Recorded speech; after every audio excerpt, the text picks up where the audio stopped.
Hello दोस्तों, मैं हूं दिनेश की ओर। आप सबका स्वागत है रोजी रोटी के इस नए अंक के अंदर। और हमेशा की तरह हमारे साथ भारत के प्रसिद्ध अर्थशास्त्री, स्ट्रेटजिक और मैनेजमेंट गुरु श्री नयन पारिक जी हमारे साथ हैं। नयन जी, बहुत बहुत स्वागत है आपका। Thank you so much Vora sir. दोस्तों, आप रोजी रोटी को पसंद कर रहे हैं, आपकी फीडबैक प्राप्त हो रही है, विभिन्न देशों से आ रही है, नेपाल से, बांग्लादेश से भी। और आज एक इशू हम ऐसा भी उठाने जा रहे हैं जिसका संबंध भूटान से भी है, नेपाल से भी है, बांग्लादेश से और भारत से भी है। यानी कि मोटर व्हीकल एक्ट जो अभी तक फाइनलाइज नहीं हुआ है, ताकि एक दूसरे देशों की गाड़ियां जो माल लाद कर एक दूसरे देश में जा सके आराम से, यूरोपियन यूनियन के एक सिस्टम की तरह, वो अभी तक लागू नहीं हो पा रहा है। दूसरा इशू बहुत इंपॉर्टेंट जो है, यूएस सॉरी अपना चाइना चाइना। जो है, आप जो टेक्नोलॉजी कंपनी है, इंटरनेट कंपनियां हैं, उनको किल करने में लगा हुआ है। देखा जाए तो चाइना की सोच कोई लंबी सोच लग रही है। वो सोच दरअसल मैन्युफैक्चरिंग के आसपास घूम रही है, क्योंकि वही उसका मेन स्टे है। और जो अभी उसका जो ट्रेड है 28% दुनिया में है, उसको वो 2050 तक 42% तक लेके जाना चाहता है मैन्युफैक्चरिंग में, ताकि दुनिया में जिसको कभी कोई चीज खरीदनी हो किसी देश को, तो सामने एक ही दुकान हो और उस दुकान का नाम है चाइना। उसके अलावा और कोई दुकान नहीं होगी। तो ये लंबी दूरी की सोच है। और थोड़ी सी शुरुआत में आज बात करेंगे हम काबुल में जो हो रहा है, और भारत के लिए उसके इम्प्लीकेशन क्या है, बिजनेस इम्प्लीकेशन क्या हो सकते हैं, या वैसे भी नॉर्मल विदेश संबंधों में इम्प्लीकेशन क्या हो सकते हैं। क्योंकि नयन पारिक जी एक अर्थशास्त्री होने के नाते एक स्ट्रेटजिक गुरु भी हैं, और विदेश व्यापार की और विदेश नीति की बेहतरीन समझ रखते हैं। नयन जी, पहला छोटा सा एक इसी पे चलते हैं। काबुल में घटनाएं तेजी से घट रही हैं, और आज सुबह तो अंतर्राष्ट्रीय कमर्शियल फ्लाइट्स भी कैंसिल कर दी गई हैं। अब वहां से किसी को बाहर निकालने का जो एक सिलसिला था, जो कल रात तक जारी था, लोगों को बचाकर बाहर लाया जा रहा था। एयर इंडिया की फ्लाइट्स भी आ रही थी, अमेरिका की भी आ रही थी। लेकिन सुनने में ये भी आया कि सारा का सारा एयरपोर्ट अमेरिकन फोर्सेस के कब्जे में है इस समय। तो भारत के लिए ये स्थिति क्या है? वोरा साहब, मैं समझ रहा हूँ कि भारत के लिए हम लोगों को यदि फाइनेंशियल टर्म्स में इसको देख ले तो हमारे कहीं इन्वेस्टमेंट जो है वो पिछले सालों से हम एजुकेशन में, इंफ्रास्ट्रक्चर में, जी पावर सेक्टर में जी काफी इन्वेस्ट कर रहे हैं अफगानिस्तान के साथ। जी जी और अभी ही काबुल रिवर पे अपना जो एक डैम बनाने का प्लान है वो अभी शुरू हुआ है। तो मैं जी समझ रहा हूँ कि हमारा इन्वेस्टमेंट करीब है $3 बिलियन, करीब 20-22 हजार 25 हजार करोड़ के बीच में कहीं हमारा इन्वेस्टमेंट है। सलमा हमारा जो डैम भी उनमें से एक। हाँ हाँ, तो वो सब मिला के कहीं इन्वेस्टमेंट हमारा 20-25 हजार करोड़ है। और हमारा जो एक्सपोर्ट है उसको वो हर साल करीब 7-8 हजार करोड़ के आसपास है। इंपोर्ट हमारा उससे आधा है, कहीं 3-3.5 हजार करोड़ का। और इस सब के लिए हम लोगों ने, क्योंकि पाकिस्तान ने हमको अलाउ नहीं किया था लैंड कनेक्टिविटी, तो हमने एक एयर कॉरिडोर एस्टेब्लिश कर रखा है उनके साथ, जिसके थ्रू हमारा इंपोर्ट एक्सपोर्ट होता रहता है। अफगानिस्तान से हम काफी प्रेफर्ड, हम लोगों ने एग्रीमेंट भी साइन किए हुए हैं ताकि अफगानिस्तान और हमारा एक्सेस एक दूसरे के साथ अच्छा रहे। और उसके कारण ये ट्रेड बढ़ता भी रहा है। अब सडनली ये होने से मैं समझ रहा हूँ कि हमारा इन्वेस्टमेंट जो है वो थोड़ा सा मुश्किल में आ जाएगा। हमारे लोगों को वापस बुलाना पड़ेगा। इन्वेस्टमेंट के रिटर्न की तो आरओआई की तो मैं बात ही अभी नहीं कर रहा हूँ, पर इन्वेस्टमेंट जो किया है वो भी शायद थोड़ा सा दिक्कत में आ जाएगा। और जी हमारा जो व्यापार है उनके साथ, एक्सपोर्ट और इम्पोर्ट, वो दोनों मैं समझ रहा हूँ कि थोड़ा सा इसके कारण तकलीफ में आ जाएगा। तो इसीलिए इंडिया को एक नेबर के तौर पे, एक इन्वेस्टर के तौर पे, एक बड़े भाई के तौर पे इसको एक मतलब बारीकी से देखना पड़ेगा। जैसे चीजें अनफोल्ड हो रही है हम लोगों को सोचने की भी जरूरत है, क्योंकि अमेरिकन जो प्रेसिडेंट थे वहां के अपॉइंटेड, वो तो अभी निकल गए वहां, कोई पुराने रशियन, कजाकिस्तान या कहीं रीजन पे हैं। तो इसीलिए ये अफड़ा तफड़ी में, जैसे आपने कहा, एयर ट्रैफिक कंट्रोल अमेरिका ने ले रखा है। अब कब तक वो रहेगा, कब तक नहीं रहेगा, क्योंकि अमेरिका ने तो अपनी एम्बेसी बंद कर दी है, रशिया ने और टर्की ने अपनी एम्बेसी चालू रखी है, और मेरे ख्याल से उनका इनको सपोर्ट रहेगा। तो इसके, क्योंकि ये हमारा मेन टॉपिक नहीं है, इसके पीछे के जो फोर्सेज है, मेरे ख्याल से आप भी समझ रहे हैं, मैं भी समझ रहा हूँ, बहुत इंटरेस्टिंग है। पर अभी शायद वो बात करने का यहाँ मौका नहीं है। पर एक बार बात करेंगे कि इसके पीछे के क्या फोर्सेज लग रहे हैं। अमेरिका का यहाँ से निकलना, रशिया और टर्की की अपनी एम्बेसीज चालू रखना, और जो हालात हुए हैं उसमें अमेरिकन जो सपोर्ट वाली सरकार है उसका प्रेसिडेंट का चला जाना, ये सब एक कोई प्री प्लान्ड एक्टिविटी तो नहीं थी। और जैसे वो ब्लडलेस कू हो गया कि ये आए और जैसे ये द्वार पे आए और जो प्रेसिडेंट घानी है वो निकल गए वहां से, तो ये सब चीजों के पीछे क्या क्या फोर्सेस काम करते हैं वो एक इंटरेस्टिंग आगे की कहानी है। पर आज हमारे पास और भी 2 टॉपिक है, तो ये अपना जो ट्रेड और जो इन्वेस्टमेंट है उसकी बात करके इसको यहाँ छोड़ते हैं, और फिर कभी मेरे ख्याल से मौका हुआ तो बिल्कुल दोबारा इस पे ज्यादा बात करेंगे। बिल्कुल बिल्कुल। और थोड़ा इसमें सिचुएशन थोड़ी सी क्लियर हो जाए, अभी बड़ा कंफ्यूजन है और बड़ी एम्बिग्विटी है वहां पर कि जी क्या सिचुएशन इमर्ज होगी, तो उसके बाद फिर उसके ऊपर विस्तृत रूप से बात करेंगे। और ये एक छोटा सा आपका एक विचार लेना था इसके ऊपर। जी जी जी। अब आते हैं कि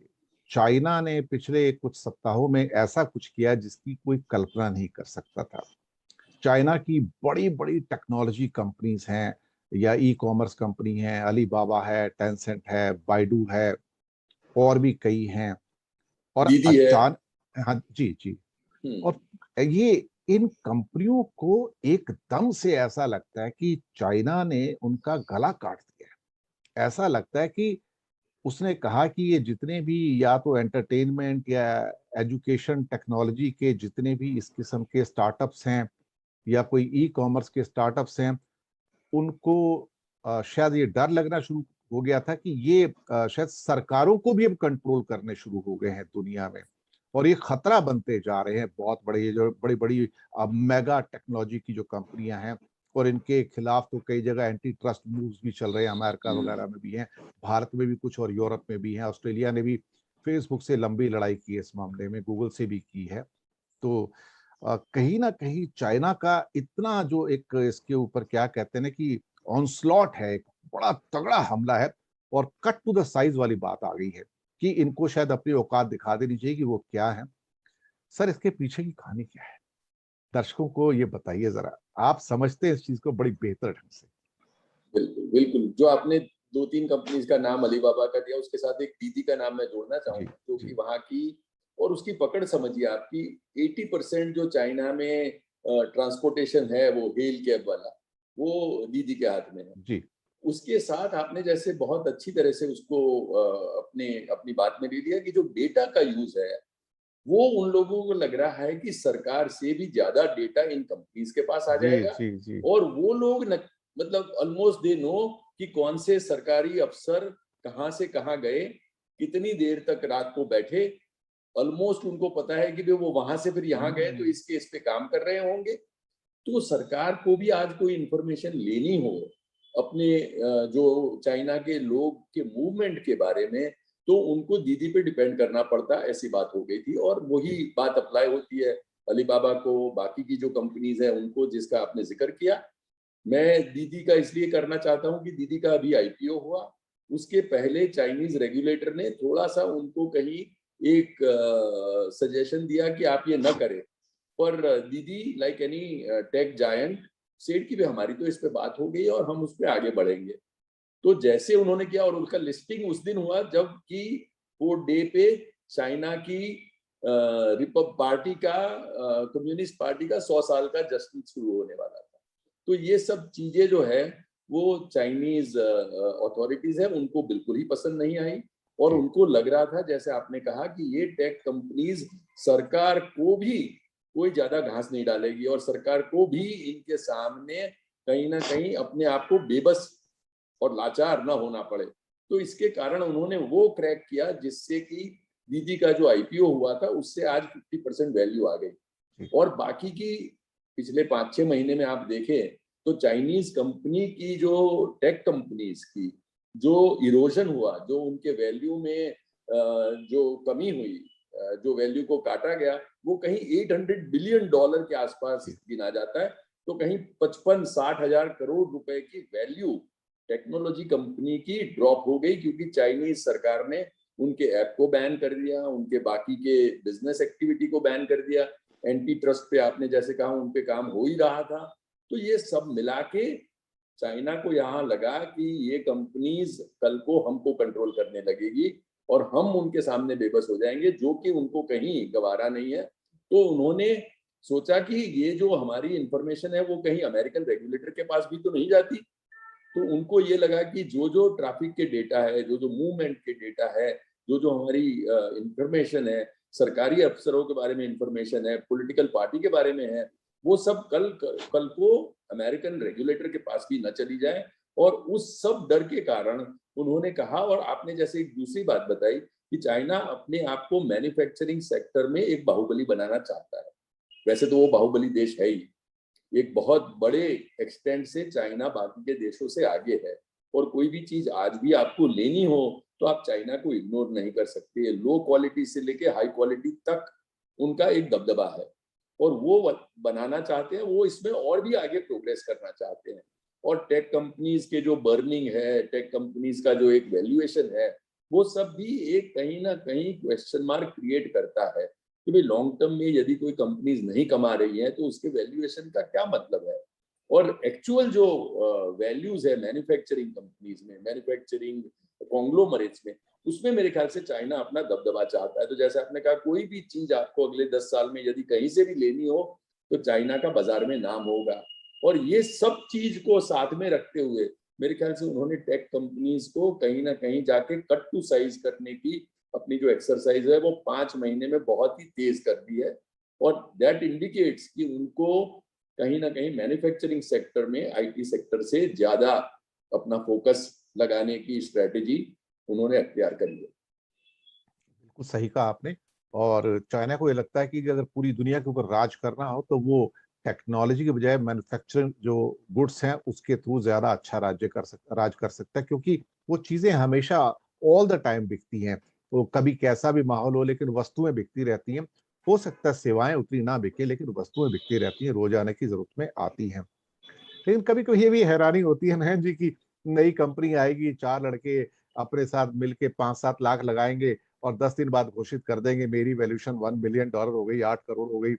एक अजीब सा नहीं लगता कि मतलब जो व्यक्ति मैन्युफैक्चरिंग में या किसी और क्षेत्र में बेचारा सालों साल संघर्ष करता है और उसको 1 करोड़ टच करने में क्या कहते हैं कि सालों गुजर जाते हैं, और ये नौजवान लड़के आके चौथे दिन घोषणा कर देते हैं कि हमारा वैल्यूएशन $1 बिलियन हो गया। तो थोड़ा सुनने में अजीब सा लगता है। सर कुछ हासिल नहीं किया, आप 10 बाई 10 के रूम में कंपनी चला रहे हो और आप कहते हो कि हम 8 करोड़ के मालिक हैं। कभी कोई बात ना गले से नीचे उतरती नहीं है सर कि ये सस्टेनेबल हो सकता है क्या सर? मेरी जो एंजल इन्वेस्टमेंट की मीटिंग होती है और मैं उसमें कहीं में को चेयरमैन वगैरह हूँ, तो जब उनके साथ बात होती है तो जब लड़के आते हैं वो ब्राइट होते हैं जरूर, पर अभी भी उनके प्रूफ ऑफ कॉन्सेप्ट नहीं हुआ है। तो वो जो कहने जा रहे हैं उसका अभी प्रूफ भी हासिल नहीं है। और जैसे आपने कहा 5-7 लाख लगा के, वो जैसे ही आप वैल्यूएशन की उनसे बात करते हो तो मेरे ख्याल से $1 मिलियन से कम की वैल्यूएशन कोई करता ही नहीं। तो आपको ताज्जुब होता है कि भाई ये इतनी वैल्यूएशन इतने कम समय में, इतना कॉन्सेप्ट में दम नहीं है, फिर भी क्यों मांग रहे हैं। और उसका बड़ा स्वरूप देखो आप, तो आप समझते हैं कि कोई एलएनटी जो काम कर रही है या मारुति जो काम कर रही है, उसके बरोबर यदि आप जोमेटो को या ऐसी कंपनी को जिसमें न कोई असेट्स है, न कोई अर्निंग है अभी आज की तारीख में, पर कोई ना कोई फैंसी जरूर है, कोई ना कोई टेक्नोलॉजी जरूर है, आज के जमाने के है, उसके कारण वो वैल्यूएशन मिल जाए जो और कोई कंपनी ने अपने असेट्स, अपनी आबरू, अपने पैसे, अपने प्रॉफिट कमाने में 50-100 साल लगा दिए हो, और वो जो वैल्यूएशन पे पहुंचे उससे कहीं ज्यादा ये लोग 2-4-5 साल में कहीं पहुंच जाए, तो वो बात हजम नहीं होती है। और इन लोगों को क्योंकि इतना अभी के समय में बल मिला हुआ है कि वो, जैसे मैं कहीं नेगोशिएट करने की बात भी करता हूँ, तो वो जो स्टार्टअप वाले जो 25 साल के 30 साल के लड़के हैं जिन्होंने अभी तक कोई ज्यादा नहीं किया, उनके भी एक्सपेक्टेशन ये होते हैं कि $1 मिलियन में उनके वैल्यूएशन आ जाए। तो मैं समझ रहा हूँ कि ये जो एक पूरा माहौल खड़ा हुआ है, उसके सामने चाइना ने एक थोड़ा सा डिपार्ट करके जो बेयर टू बेसिक्स, वो जो बैक टू बेसिक्स वाली बात करी है कि भाई आप कितना कमाते हो, आपने क्या मैन्युफैक्चरिंग फैसिलिटी करी है, आपने क्या असेट्स क्रिएट करी है, जो कि अभी तो देखते ही नहीं है। अभी वो कहते हैं एसेट लाइट, मतलब एसेट है ही नहीं कोई, आप अर्निंग की जगह बर्निंग की बात कर रहे हैं। तो जो हमारे बेसिक कॉन्सेप्ट थे, प्रिंसिपल्स थे, उससे ये बहुत कोई अलग बात है।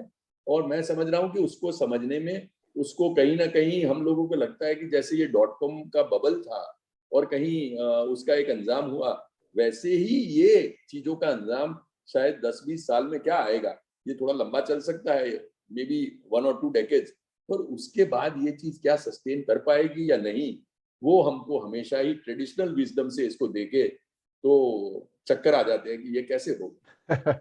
इस मामले में मैं कम से कम एक स्टार्टअप की तारीफ करूंगा जिसका नाम है ओला, कि वो तुरंत से इंडिया में स्कूटर के बिजनेस में चला गया। और हाँ, वहां पे कम से कम उसकी मैन्युफैक्चरिंग होगी, बस। फैक्ट्री है, बेस है, लाखों स्कूटर वो हर साल बनाएगा। जो इलेक्ट्रिक स्कूटर हैं वो बिकेंगे। एक की कीमत करीब आज उन्होंने डिक्लेयर की है कि 1 लाख रुपए के करीब एक की कीमत होगी। टैक्सेस वगैरह कुछ अलग होंगे, चलो 1.25 लाख रुपए में मिल जाएगा। तो लोगों को पता है कि हाँ जी, मैंने पैसे दिए तो ये मैंने एक आइटम ली है जिसको मैं रिचार्ज करूंगा और 100-200 किलोमीटर आराम से मैं सिटी में रन कर सकता हूँ। तो वो जो डाइवर्जन किया है ओला ने, वो मुझे लगता है वो एक प्रसन्नता देने वाला कदम है।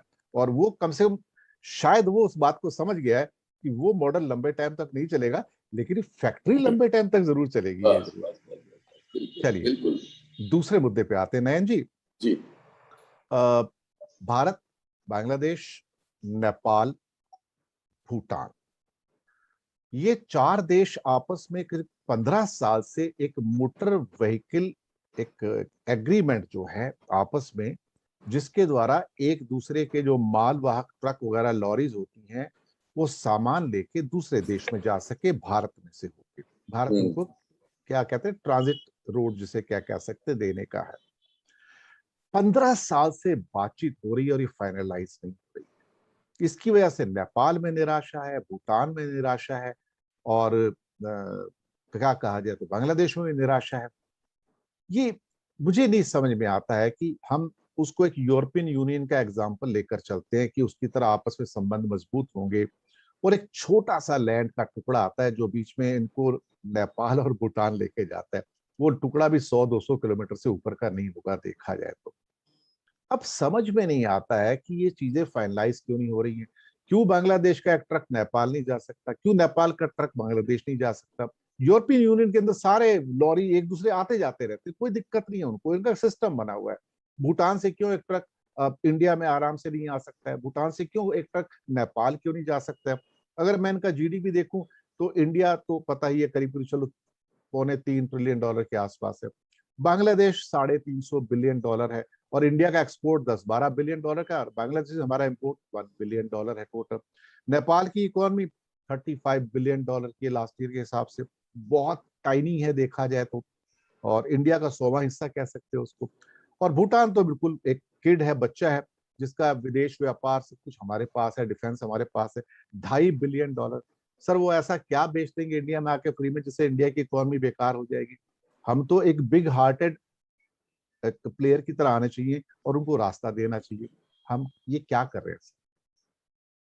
एक तो मैं हमारे क्योंकि रोजी रोटी के काफी मित्र बांग्लादेश से, नेपाल से है, तो भूटान से भी इसीलिए, आया अभी, भूटान से भी है अब। और भूटान से भी आ गया, तो जी, बिल्कुल इसीलिए मैं एक तो आपको धन्यवाद करता हूँ कि आपने ये टॉपिक चुना, कि जो हमारे धन्यवाद। बहुत ही अच्छे टॉपिक आप हर वीक लेके आते हैं। और मेरे ख्याल से ये तो एक ऐसा टॉपिक था जो हम सबको बात करनी ही थी। और हमारे जो काफी मित्र हैं वो रोजी रोटी के इस देशों से आते हैं, तो इसलिए मैं इसका थोड़ा सा एक पर्सपेक्टिव बनाना चाहता हूँ कि ये जी हम लोग क्या बताइए। बात कर रहे हैं। जी तो बताइए। ऐसा है कि ये जो जो BBIN बोलते हैं इसको, बांग्लादेश, भूटान, इंडिया और नेपाल, और उसके बीच में जो MVA, मोटर व्हीकल एग्रीमेंट है, वो उसको वर्ल्ड बैंक भी बहुत तवज्जो देता है, क्योंकि उनका मानना है कि अफ्रीकन देश में, और हम लोग अभी EU की तो कंपेयर भी नहीं कर रहे अपने आप को, क्योंकि EU कहीं बड़ा एक यूनियन है, डेवलप देश है, यूरोप अलग है, और हम समझ रहे हैं कि एशिया थोड़ा सा इतना डेवलप नहीं है। तो इसलिए मैं थोड़ा सा कंपैरिजन उसको अफ्रीका के साथ करूं, तो भी हम लोग यहाँ कैसे थोड़ा सा बिछड़े हुए हैं वो मैं बात करना चाहता हूँ। एक तो जी ये कि जो हमारी ईस्ट एशिया की इकोनॉमी है, जो देश है हमारे, उनका डिपेंडेंस जो आसपास के देशों में है वो बहुत ज्यादा है, इवन EU और अफ्रीका से ज्यादा। तो हमारा जो ईस्ट एशिया के देश है वो 50% अपना जो कारोबार है वो आसपास के देशों में करते हैं, जो कि अफ्रीका में सिर्फ 22% है। जी वो जी लोग जी। दूर व्यापार ज्यादा करते हैं, नजदीक कम करते हैं। तो हमारे देश में और हमारे ये जो BBIN देश है, उसमें ये करने की और भी आवश्यकता है, क्योंकि इससे सबसे ज्यादा फायदा होगा। जी हमारा 50% जो जो कारोबार है, वो सब जैसे आपने कहा वो ट्रकों के कारण अफेक्ट हो जाता है। तो होता क्या है, जैसे बांग्लादेश का इसमें बहुत स्ट्रेटेजिक लोकेशन है, मेरे ख्याल से मैं समझ रहा हूँ कि बांग्लादेश को इसके अग्रीमेंट में सबसे ज्यादा योगदान होगा और सबसे ज्यादा फायदा होगा, और बाकी के देशों को भी बहुत ज्यादा फायदा होगा। हर एक की जो नेशनल इनकम है वो कहीं 8-10% से लेके 25-50% तक बढ़ने की पूरी संभावना है। अभी होता क्या है कि जो हमारे नेपाल बांग्लादेश के बॉटलनेक है, वो कहीं अपना पेत्रापोल और बेनापोल का जो एरिया है जहां से हमारे गुड्स पास होते हैं, वहां बॉटलनेक ऐसी है कि वहां ट्रक्स को, जैसे आपने कहा, दिनों तक खड़ा रहना पड़ता है।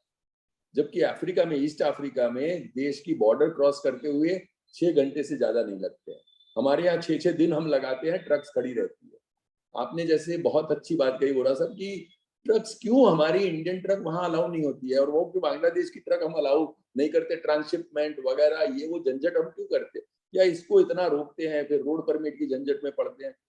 फ्री एक्सेस हम लोग कर दे तो आपने जैसे कहा ये छोटे छोटे देश है, ऑलरेडी व्यापार कम है, वो व्यापार ग्रो हो, उनसे किसी को थ्रेट नहीं है जी। वो लोग ऊपर से, हम लोग उनको एक्सपोर्ट ज्यादा करते हैं, इंपोर्ट कम करते हैं, तो हमारा जो ट्रेड बैलेंस है वो भी फेवरेबल है और हमारे सब एक्सपोर्ट में सहायता होगी यदि हमारे ट्रक्स जो है वो बेनापोल और पेत्रापोल पे इतने नहीं रुके, तो इंडिया को भी ज्यादा फायदा ही है। तो मैं समझ रहा हूँ नुकसान होना तो अलग, हमको फायदा है ये करने से।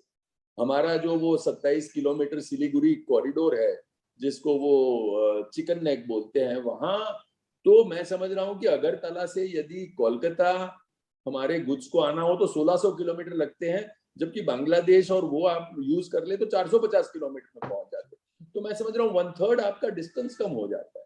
तो इसके तो फायदे इतने ज्यादा है।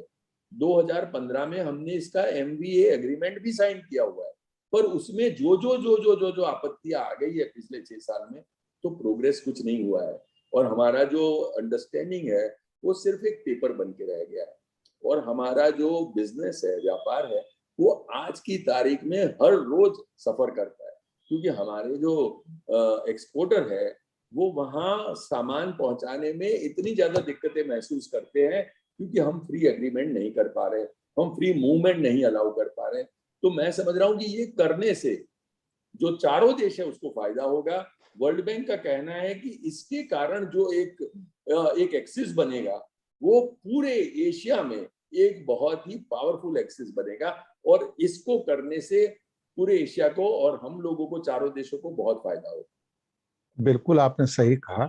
और कहीं ना कहीं वो ब्यूरोक्रेटिक डिलेस जो होती हैं या फिर राजनीतिक समझ की थोड़ी सी कमी हो जाती है, और खास तौर से मैं इसको थोड़े से एक सामरिक दृष्टि से भी देखता हूँ।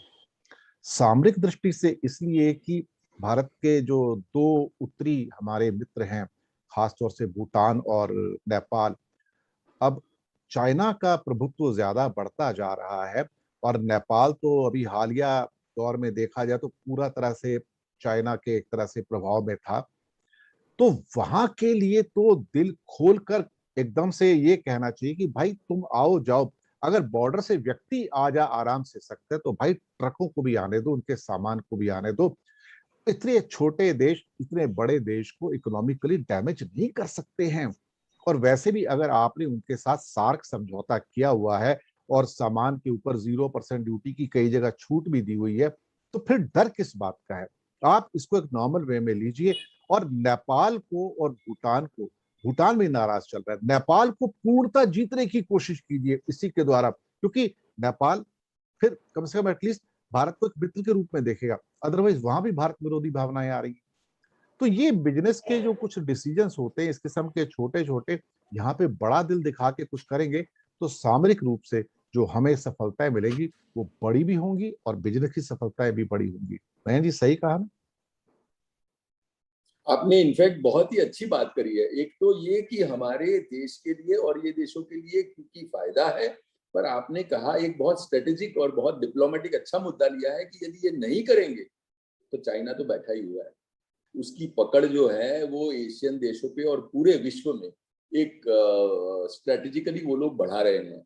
और ये सब देशों के साथ श्रीलंका देखे, बाकी के पोर्ट देखे, तो चाइना जो है उसकी पकड़ पूरे एशिया पे बहुत बढ़ेगी और उसको करने के लिए उसको थोड़ा सा कहीं हम लोगों को कंपटीशन देने के लिए, उसको एक थोड़ा सा जवाब देने के लिए भी इंडिया को जरूरी है कि BBIN देशों में अपना दबदबा बना रखे और अपना जो है वो बिग ब्रदर वाला जो प्रेजेंस है वो उसको कहीं लार्ज हार्टेड वे से ले और इन देशों को मदद करे, हमारे एक्सपोर्ट को और ट्रेड को मदद करे। और एशिया में जैसे EU है, ऐसे एक बड़ा ब्लॉक बनेगा इससे।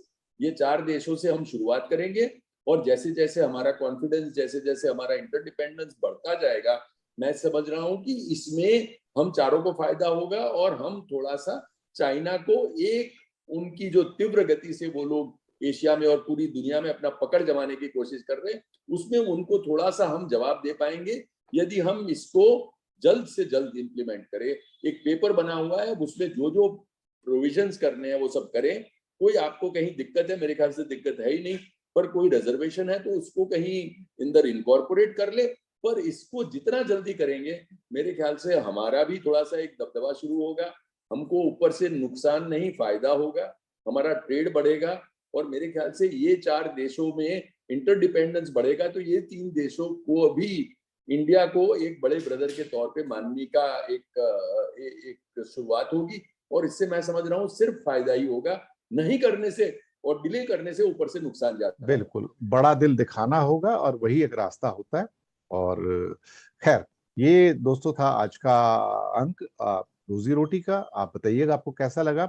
नए नए विषयों को हम लेके आते हैं, महत्वपूर्ण विषयों को लेके आते हैं, नयन जी के साथ बात करते हैं। नयन जी, कोई आखिरी बात आप कहना चाहें दर्शक मित्रों को? मैं यही कहना चाहता हूँ कि अफगानिस्तान की सिचुएशन जो है उसको हम लोग बहुत गौर से देख रहे हैं। मेरे ख्याल से एक हफ्ते में जैसे ही कुछ डेवलपमेंट हो, ऐसे हम लोग उस पर अपडेट भी लेके आएंगे।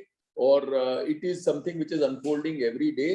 पर इंडिया का नेबर है, मैं समझ रहा हूँ, और पाकिस्तान बीच में है, तो इसमें स्ट्रेटेजिकली और बिजनेस वाइज कई ऐसे एस्पेक्ट्स है जो कि हम लोग डिटेल में आपसे बात करना चाहेंगे। यदि आप इसके बारे में सुनना चाहें तो भी अपने ईमेल में, अपने कॉरेस्पॉन्डेंस में वोरा साहब को फीडबैक देते रहिए। और भी कोई टॉपिक का भी आपको लग रहा हो तो मेरे ख्याल से बताते रहिए। मैं समझ रहा हूँ कि ये रोजी रोटी का जो प्रोग्राम है वो वोरा साहब के एफर्ट से न सिर्फ इंडिया रेलेवेंट हो रहा है पर पूरे एशिया के लिए रेलेवेंट हो रहा है। और मतलब मुझे इसमें शामिल होने का मौका है, वो मुझे बहुत ही आनंद और गर्व की भावना देता है। और मैं समझ रहा हूँ कि we are emerging as truly Asian kind of a program. And thanks to Vora साहब for making it so interesting and so relevant. Thank you very much sir. आपका बड़प्पन है कि आप मुझे क्रेडिट दे रहे हैं, लेकिन सफलता का सारा श्रेय आपका है। एक्सपर्ट आप हैं। मैं तो बस दर्शकों के कुछ प्रश्न होते आप तक पहुंचा देता हूं। तो मैं तो एक, क्या कहा है, बीच में एक मीडिएटर के तौर पर हूं यहाँ पे। तो हमारे जो असली हीरे हैं वो तो नयन पारिक जी हैं, देखा जाए तो दर्शक मित्रों लेंगे विदा और नयन जी से कहेंगे थैंक यू सर। आप आए थैंक यू सो हमारे मच शो वोरा में, साहब। आपने अपनी कीमती समय निकाला, लोगों को अपने प्रेशियस विचार आपने व्यक्त किए, तो बहुत बहुत धन्यवाद आपका। और दर्शक मित्रों दीजिएगा आज्ञा। बहुत जल्दी मिलेंगे नए प्रोग्राम में, नए मुद्दे के साथ, नए मेहमान के साथ। तो मिलते हैं बहुत जल्दी आपसे। धन्यवाद आप सबका।